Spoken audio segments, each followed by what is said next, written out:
Veliki pozdrav, dobrodošli u moj novi video. U današnjem videu pokazat ću vam vježbe za jači biceps i neke varijacije zgibova. Ova vježba biceps pređi na Scottovoj klupi, jednoručni. Ja koristim malo veće težine i ne idem baš striktno do kraja. Ako vam je cilj da izgradite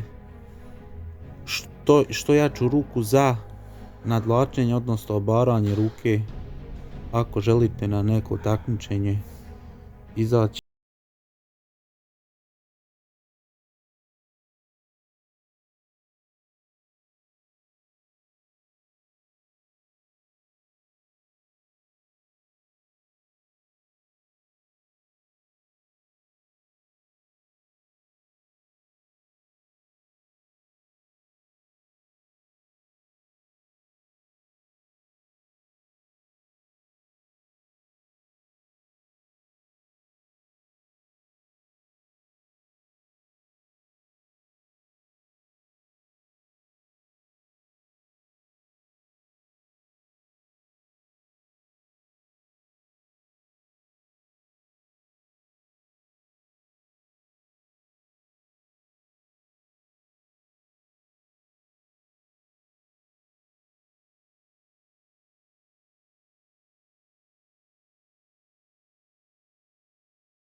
Takmičenje u obaranju ruke.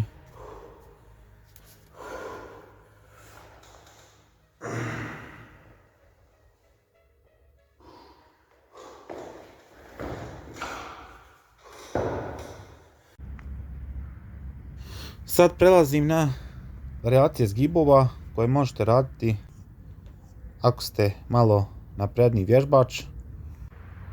Šta se desi ako radite posle bicepsa leđa? Pa jednostavno nećete imati toliko snage, što je se i meni ovdje upravo desilo. Morao sam raditi spori pokret zbog bicepsa što sam ranije odradio.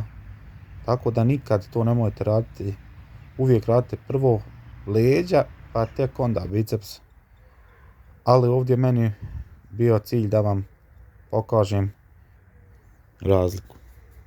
Izuzev situacije gdje hoćete da šokirate biceps u nekoj određenoj mjeri i podlaktice, ali tad leđa ne dolaze toliko do izražaja.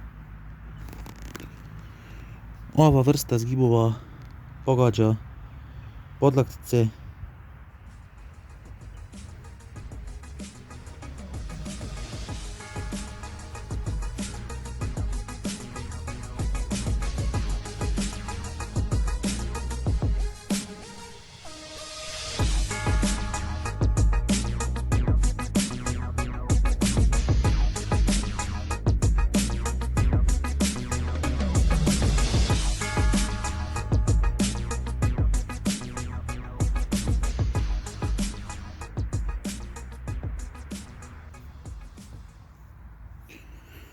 Ovako možete raditi trapezijus i zadnje rame ako raširite ruke malo više od ovoga, onda pokažete više zadnje rame, a ako idete ovako onda ćete pogoditi više trapezijus.